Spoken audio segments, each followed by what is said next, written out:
The COVID pandemic has impacted everyone, but imagine how much worse this would all feel if you were in a strange country, not knowing the language, and cut off from family and friends back home.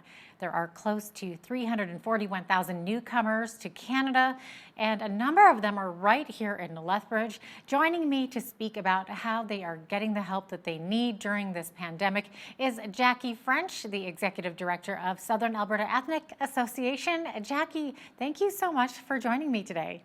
No problem. Thank you for having me. Now, first off, let's talk a little bit about what the Southern Alberta Ethnic Association does and why it exists. Well, we've been here, well, not in this location, but we've been in existence for just over 40 years. And basically, we are a multicultural hub.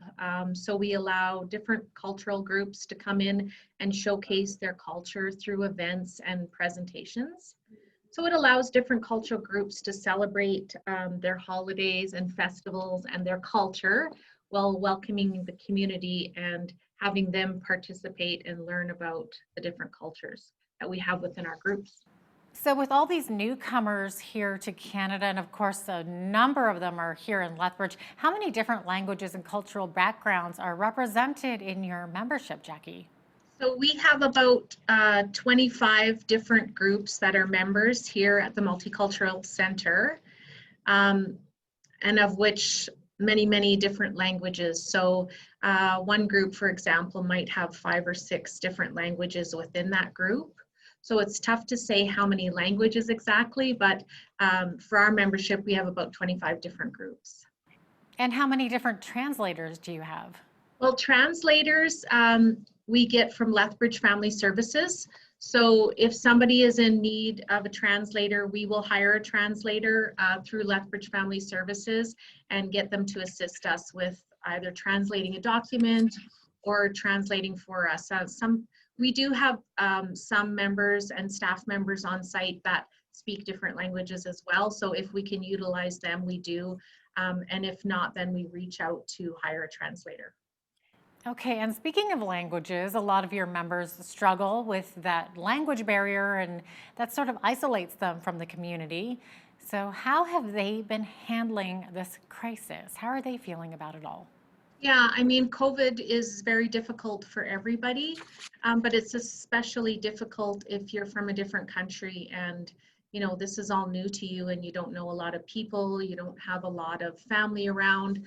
So that makes it even more difficult. And you could be living with a stranger, different circumstances. So that's why we're trying to offer this program to help with that.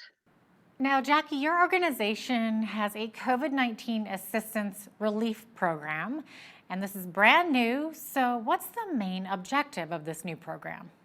I mean, the main objective of this program is to assist our members and to assist newcomers. So um, COVID can be difficult to understand when you have a language barrier or if you're alone. So basically the program is set up to help people that are struggling with anything to do with COVID. So it could be if they're in isolation, they may need somebody to go get groceries for them, or they may not know how to set up a COVID test. So we're receiving a lot of calls about that, is they need assistance to help set up for COVID tests, or they may need help filling out EI forms, or for CRB application, or any kind of government documents that they may struggle with reading the English language. So, or I mean, sometimes it's hard enough even for us to understand those documents or how to fill out those forms. And so imagine having a bit of a language barrier. So we're assisting with any kind of that, any kind of assistance with that. They may also need help with supplies. So they might need sanitizer, or they might need masks, or they might need to know, how do I care for my husband that has COVID? So we assist with that.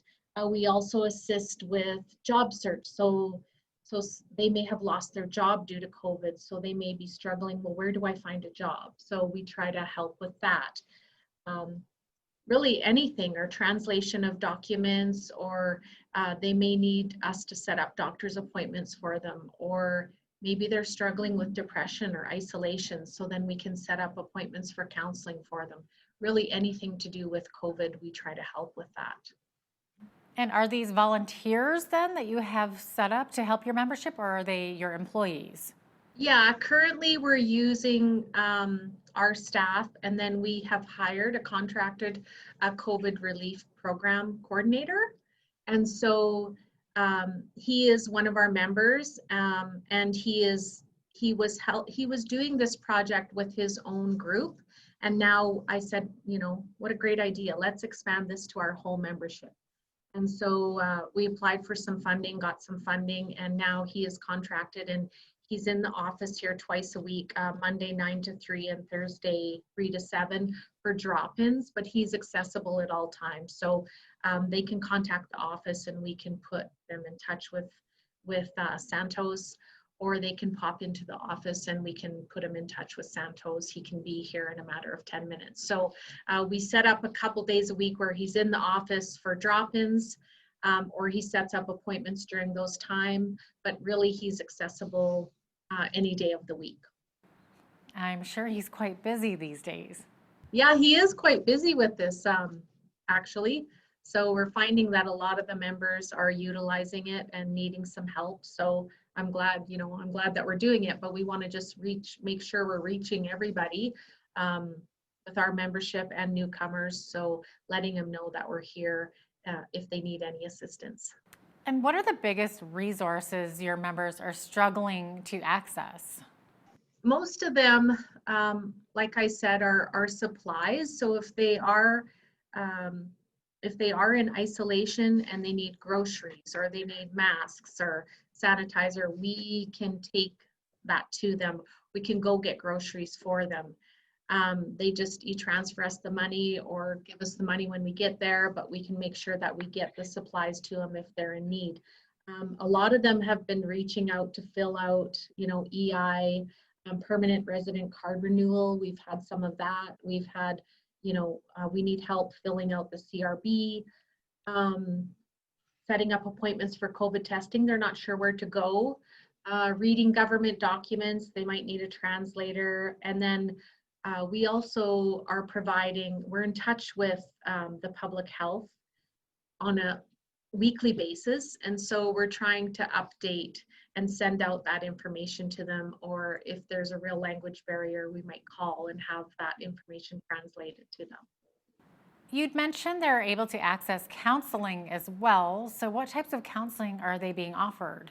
You know, mostly it's isolation and depression issues, right? I think there's a lot of the community in the world really struggling with depression right now because of COVID. And so if we have had some people reach out to us for that reason, and so then we would refer and set up appointments for that counseling services. And Jackie, what have you been hearing back from the membership about this program? The feedback that our coordinator has been getting is just people are really grateful for the help.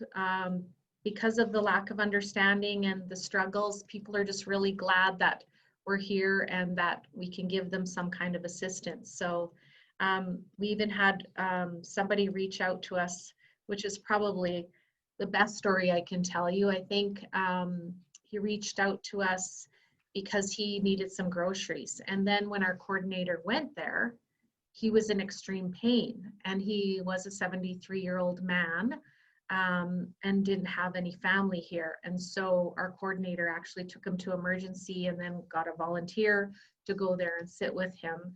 And then, you know, until he could get through emergency and then return home. And also that person was struggling a lot with finances, because living on an old age pension is very low income.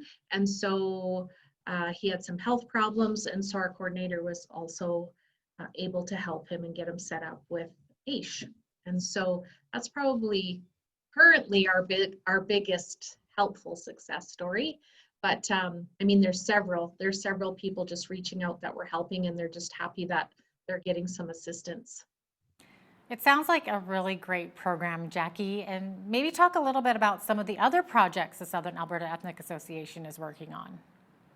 Normally, we do some great programming, some cultural programming where we have big festivals and events, and due to COVID, we haven't been able to do that. So one thing that we are able to still do in a little bit different, safer manner is our Taste of events. So pretty much every month we have a Taste of event where we make a different, one of our membership groups comes in and makes a cultural dinner from back home, and then we do a pickup dinner. And so what we've been trying to do to make it a little bit more fun and educational for the community is we'll set up a little bit of a display when people come in to pick up their meal. We might have a video playing of some background of that culture. We'll have a flat sheet with some information about that culture and about the food that they're eating, and some display items that they can look at. But this Friday, our event is Taste of Ecuador to go, and it starts at 5 p.m. and we do have tickets here in the office, or we have them also on Eventbrite. You can email us, you can e-transfer us, you can come into the office to pick up the tickets. Several different options, but they're $20, and it's this Friday, November 20th from 5 to 7. And it's going to be a great meal. So we're doing, trying to do that every month. We did a smaller event for our members for Halloween. We do have some inclusion and diversity workshops that we're working on. So we're hoping to reach out to some of those companies, or if there is a company out there that has a lot of newcomers working there and immigrants, please reach out to us because we can help with some training for that. That's something that, we've done in the past and we want to kind of become a leader in the community of. So we would like to offer more information and education on inclusion and diversity. So if you are a company that's looking for that, please, reach out to us and we can help you with that. In the past, we will have some more upcoming, we do a lot of language courses online. So in different language, it might be Japanese or whatever. I think we did one in Arabic that we'll probably do again because that one was quite popular. Spanish is very popular, so we'll be running some more language courses online, and those are free to our members. And with COVID, I think we had a small fee before, and we may even offer it for free. But anyway, watch our website and our social media platforms, or feel free to contact us and we can put you on our email out list. Make sure that you get all that information. Come January, we've partnered with the library, the Lethbridge Library, so we'll be offering Canadian citizenship courses, and just trying to do some different things. We have to pivot our programming a little bit to more online stuff as versus in person, unfortunately, due to COVID. So we're trying to pivot that programming and make sure we're still helping our members and the community to educate them on different cultures and in a fun and inviting way. And how can viewers look you up and get in touch? What's your web address? So our address is saea.ca. And our phone number is 403-320-1577. And our email is info@saea.ca. And you're located right here in Lethbridge. What's your address? Yeah, we're located at the Multicultural Center. So it's the Southern Alberta Ethnic Association, but we manage the Multicultural Center and we are located here. And our address is 421 6th Avenue South. And we really do have a beautiful facility here. And so part of the other thing that we do here so that we can stay afloat is we have facility rentals. And because of COVID, of course, we're just doing small things right now, but we have a beautiful facility here with a couple great ballrooms and a couple great meeting rooms. So come down and visit or look us up if you're having a small wedding or a small meeting. Jackie French, Executive Director of the Southern Alberta Ethnic Association. Thank you so much for joining me today. No problem. Thank you for having me.